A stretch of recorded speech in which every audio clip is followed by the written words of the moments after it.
what evil lurks in the hearts of men, the Shadow knows.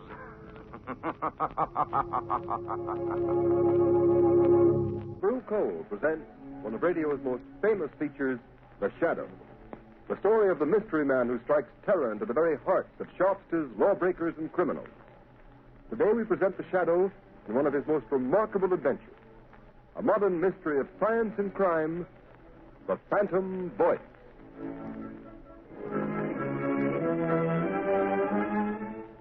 In just a moment, The Shadow begins his exciting adventure. Meanwhile, I'd like to tell you how you can safeguard the health and comfort of your family during these dangerous winter months. Burn Blue Coal. It gives you safe, uniform, healthful heat all winter long. And for valuable heating information that will save you real money regardless of the fuel you're using, send tonight for John Barclay's free 24-page book, How to Reduce the Cost of Heating Your Home. Address a postcard to Blue Coal, 120 Broadway, New York City, or to Blue Coal in care of this station. Don't miss out by delaying. Send for your free copy of How to Reduce the Cost of Heating Your Home right at the close of this program.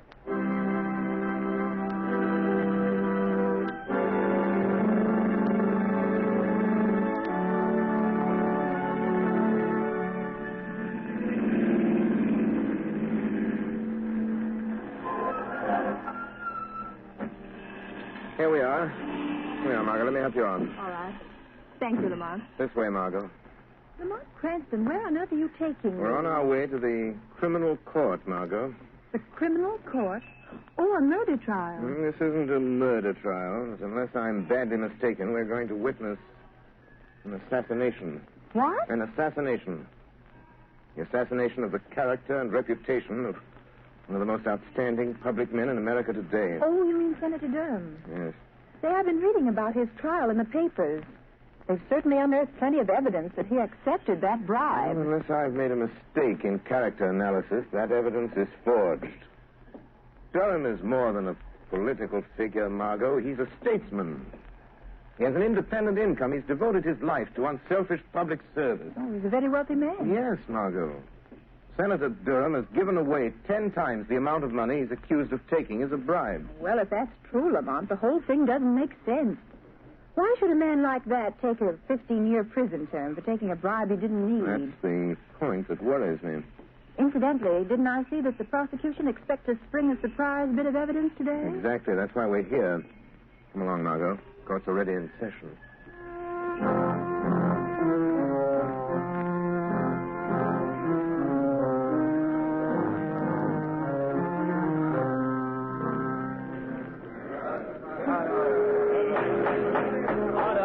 Order in the court. One more such outburst on the part of the spectators at this trial, and I shall order the courtroom cleared. Proceed, Mr. Defense Attorney. Your Honor, I have stated the case for my client. I have shown that by his record, it would have been impossible for him to act as the prosecution claims he has acted. And I have yet to see any proof that Senator Durham has committed any crime. I will now call Senator Durham himself to the stand to deny these lies in person.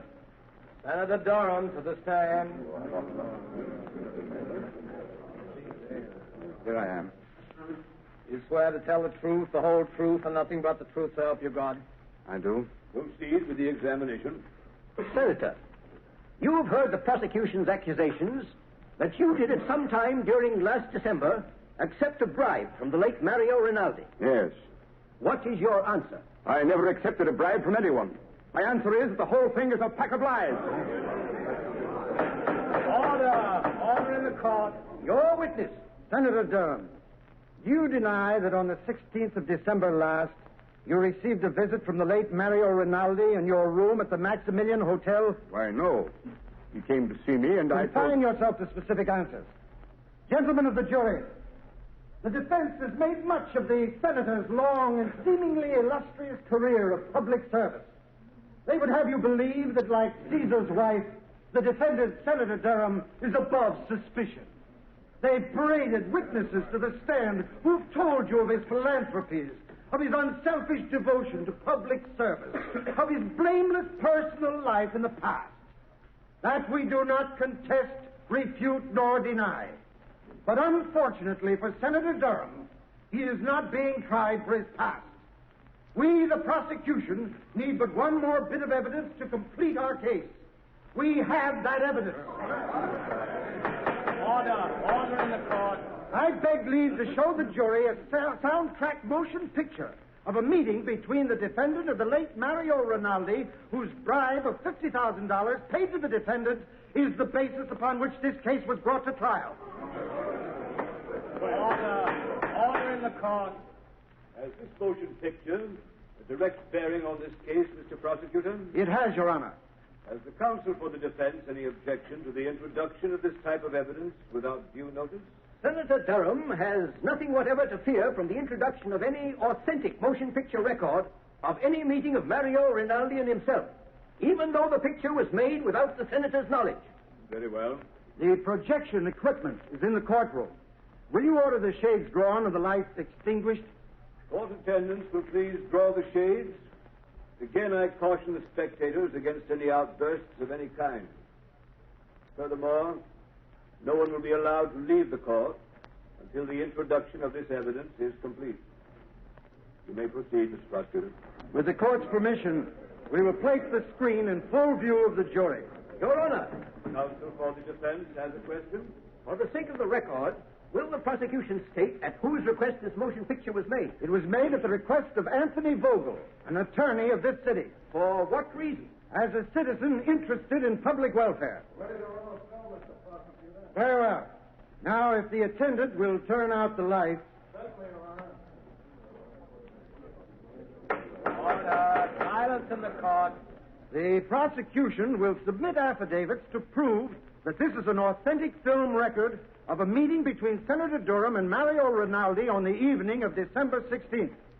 You may turn on the machine. Yes, sir. Yes? Come in. Oh, hello, Rinaldi. I've been expecting you. Look here, Senator Durham. Why haven't I got the contract award on that Leicester Street building? The money's been appropriated. You said you'd use your influence if we fixed you up. Of course, Rinaldi. I told you you'd get that contract. For a consideration. If you didn't send me my present of $50,000 for swinging it your way, so naturally I... Oh, so that's it. You want to be paid off first, huh? Yes. And in cash. No checks. Okay. You'll get your 50 grand. Get me that contract. I'll be back in an hour with the money. Order in the court. Order in the court. That's the end of the film, gentlemen. It's a lie. A lie. I tell you, I never said that. Order in the court. Your Honor, I object. My client never had such a conversation with Mario Rinaldi. That picture is a fake. One moment. Attendants will please turn on the lights. Your Honor, allow me to remind the counsel for the defense that pictures do not lie. Your Honor, we do not deny that the meeting between Senator Durham and Mario Rinaldi did take place in the manner shown in this film, but we deny that any such conversation took place. Have you any proof of that? There are only two people who could know what went on in that room. Senator Durham and Rinaldi. And Rinaldi is dead. Do you deny the voice was the voice of the defendant? My client admits that it sounds like his voice, but it cannot be, since he never asked or received a bribe from the late Mario Rinaldi for any reason or purpose whatever. Your Honor, I ask a recess of this trial in order that the defense may have an opportunity to study this film and soundtrack. I object. I do not see how the due process of law will be impaired by a 24-hour delay. Objection overruled. Court's adjourned until 10 o'clock tomorrow morning.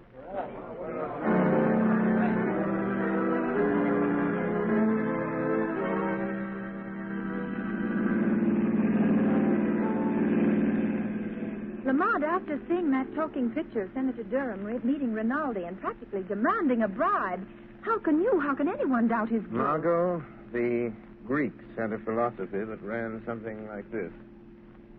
Only believe half that which you see and nothing you hear. Oh, but Lamont, that wasn't hearsay evidence. That was the senator speaking. That was his voice. Even he couldn't deny it. No man knows the sound of his own voice, Margot. Besides, Durham never spoke those words to Rinaldi. But you saw him. You saw the motion picture. Exactly. Because I did see him speak, I know he didn't say the things that were on the soundtrack of that film. What do you mean, Lamont? Have you ever watched the movement of a man's jaw muscles when he speaks certain words? You mean you know what he really said? No. No, his face was half averted from the camera. I couldn't see his lips. I don't know just what he did say, but I know he didn't utter the words we just heard. Oh, but Lamont, it was still the senator's voice saying those other things, demanding that bribe.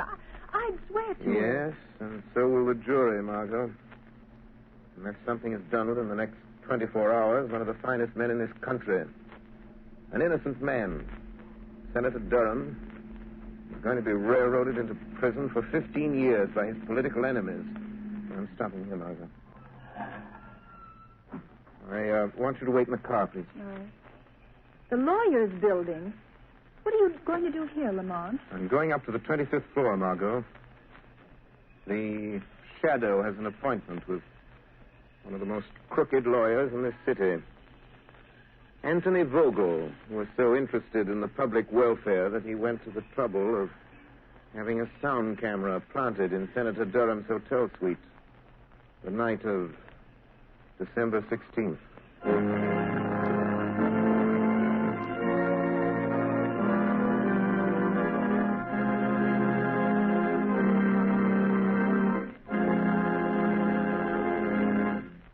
While we are waiting for the Shadow to return, I would like to ask all homeowners a question. Do you want to save money? Of course you do. And you begin real saving when you cut down on the cost of heating your home. Here's the easiest and surest way to do this. Decide now to cook and heat with blue coal. Here's why blue coal is more economical. It is prepared especially for use in the home. And blue coal is Pennsylvania anthracite, the fuel that furnaces, cooking ranges, and parlor stoves in this section of the country were especially designed to burn. It is mined by the Glen Alden Coal Company, the world's largest producer of specially prepared home fuels.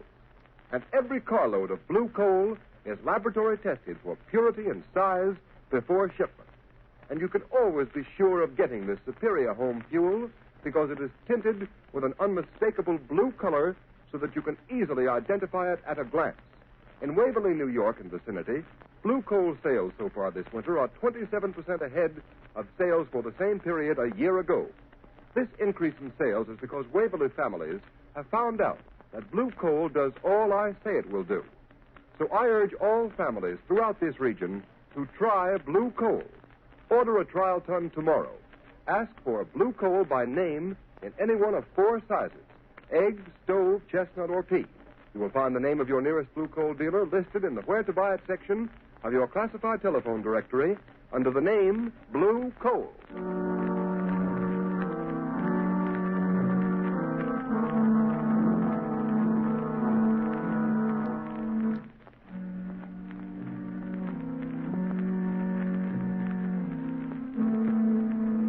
Gee, that's swell, Mr. Vogel. You certainly put it over. That sound picture sure turned the trick. Yes, but I'm still worried, Travers. Well, there ain't nothing to be worried about. Senator Durham's as good as on his way to the pen right now. Well, I won't feel happy until he is. When are you going to get me a wrestling bout, boss? A wrestling bout? Yeah, it's about time I was getting in the ring again. And, well, I could stand the extra dough. Forget you're a wrestler, Travers. You'll make more money in this racket as my bodyguard. Any calls while I was down at court? Yeah, Wilson phoned a couple of minutes ago. Why didn't you say so?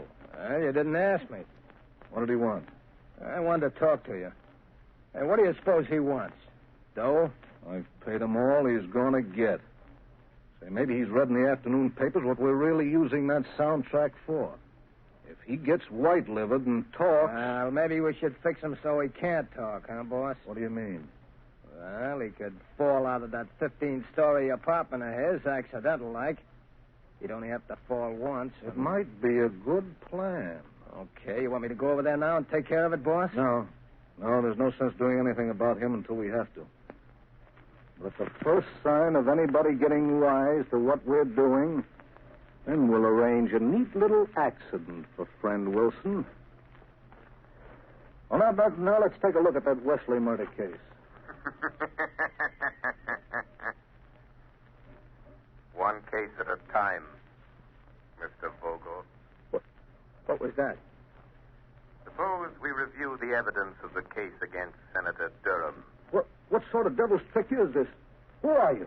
I am the shadow, Vogel. But I can't see you. Nevertheless, Vogel, I am here, in the shadows. Gee, what? Somebody's talking and nobody's here. Shut up, Travers. I'll handle this. Oh. So you're the shadow, eh? You come here to play your hypnotic tricks on me. What do you know about Senator Durham's business? I know everything about it.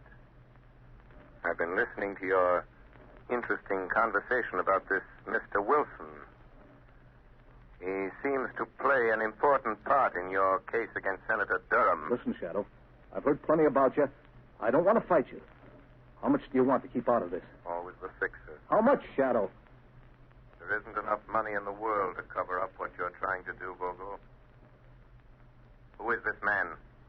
Wilson. What part did he play in this scheme of yours? Oh, so you don't know. You're just trying to find out, are you, Shadow? Travers, lock the door. Okay, boss. That's locked. Melodrama won't help you, Vogel. Boss, if I could only see this guy, I could... Come on, Travers. We don't need to see him. What do you mean? Come over here. Give me your hand. Well, okay, but it don't make much sense. You'll see. All right. Stand up with me against this wall. Now, stretch out your arms. Can you touch the side wall on that side? Yeah, I can touch it. Good. I can touch it on my side. Now, walk slowly to the other end of the room and don't let your fingers leave the wall. Oh, I get it. Then the shadow can't get past it, huh? You're quick. Now, walk forward slowly. Slow, you fool. Okay. Well, I don't feel nothing. We're almost to the end of the room, boss. Maybe he got away. No, he couldn't go through the door. It's locked. The window is locked, too. Hey, boss, I felt something. Huh? I got him. I got hold of him, boss. I can't see him, but I got him. I got the shadow around the throat. He's a man after all. Gee, Strong. Good. Kill him, Travers. Maybe he can. He's choking me. Give me your gat, boss. I'll shoot him. You don't need a gun. It'll make too much noise. He's weakening, boss. Kill him, Travers. Give him your famous stranglehold. If he doesn't let go, he'll kill me. Yes, Shadow. This is where you die. Finish him off, Travers. I've got to hurry and take care of Wilson before he gets a chance to talk. I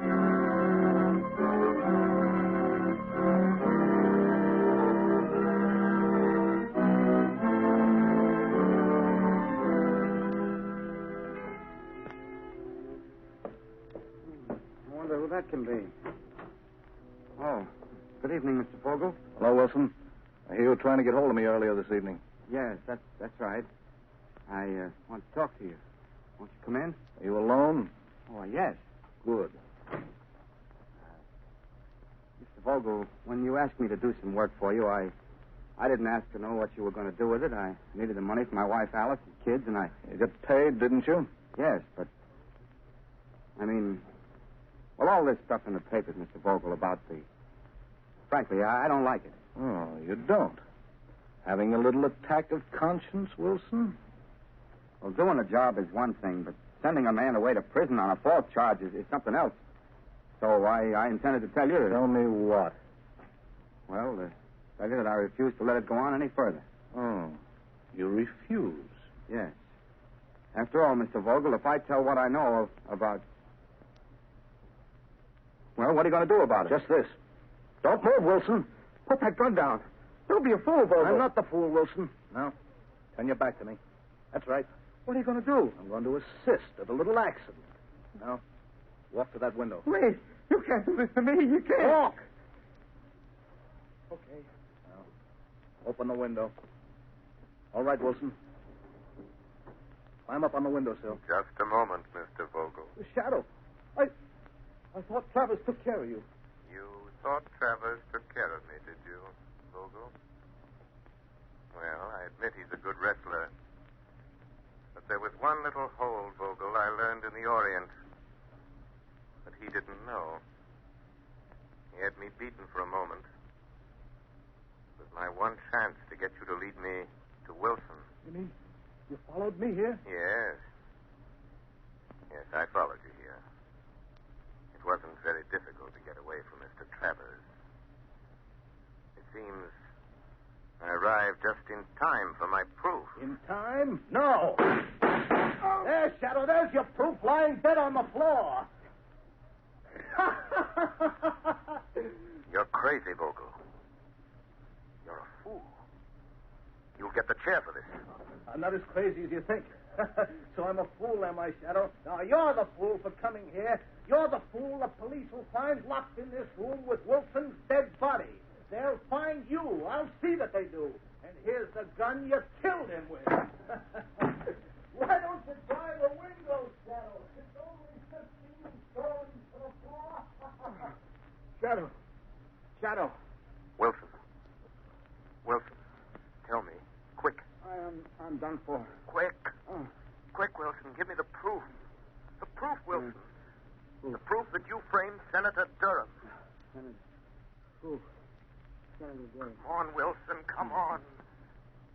Tell me. How did you frame Senator Durham? Sure. Alice, darling. My baby. Wilson. Wilson! Lamont, are you all right? Unlock the door, Margot. Unlock the door. The key's on the outside. Oh, Lamont, I heard a shot and saw Vogel running out, so I couldn't wait. What happened? I hadn't been so stupid. Waited so long. But I wanted to find out their secret before I spoke. And now it's too late.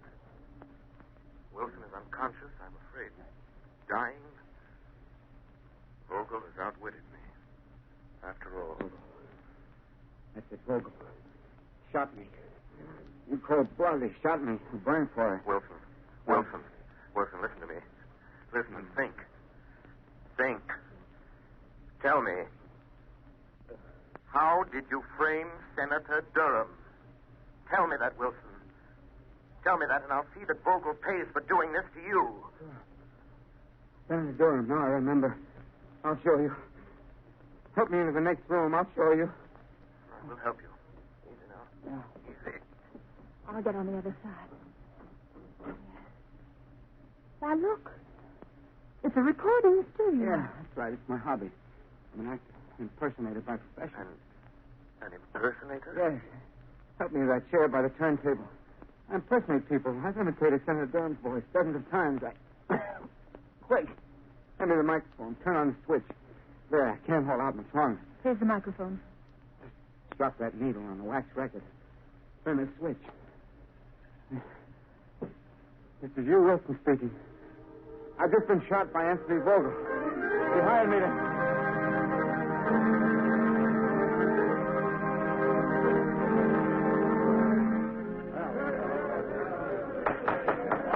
Order in the court.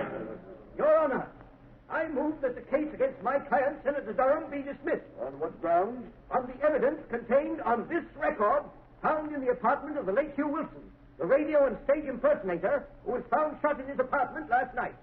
I ask the court's permission to play it at this time. Permission granted. You may start the record now. Yes, sir. This is Hugh Wilson speaking. I've just been shot by Anthony Vogel.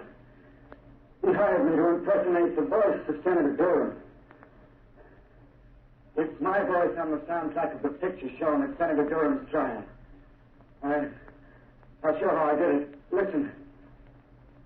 Of course, Rinaldi, I told you you'd get the contract for consideration. But you didn't send me my present of $50,000 for swinging it your way. So naturally, that's how it was done. That's how I did it. Durham's innocent. You never wrote those words.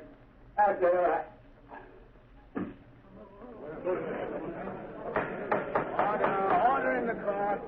Why, this is amazing, incredible. Your Honor, there is one more voice on the record at the end. Listen. The voice you have heard is that of Hugh Wilson.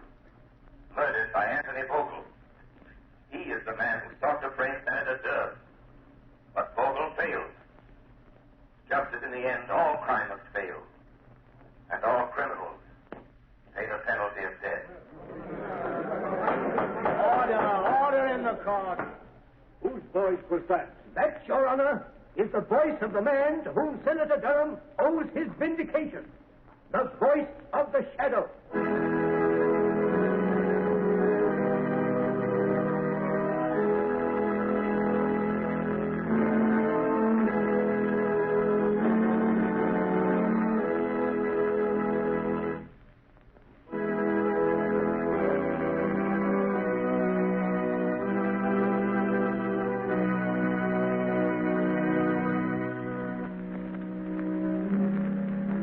You have just heard a dramatized version of one of the many copyrighted stories which appear in the Shadow magazine.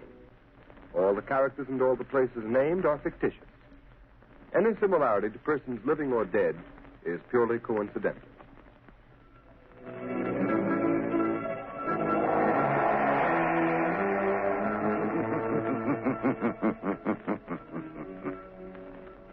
As you sow evil, so shall you reap evil.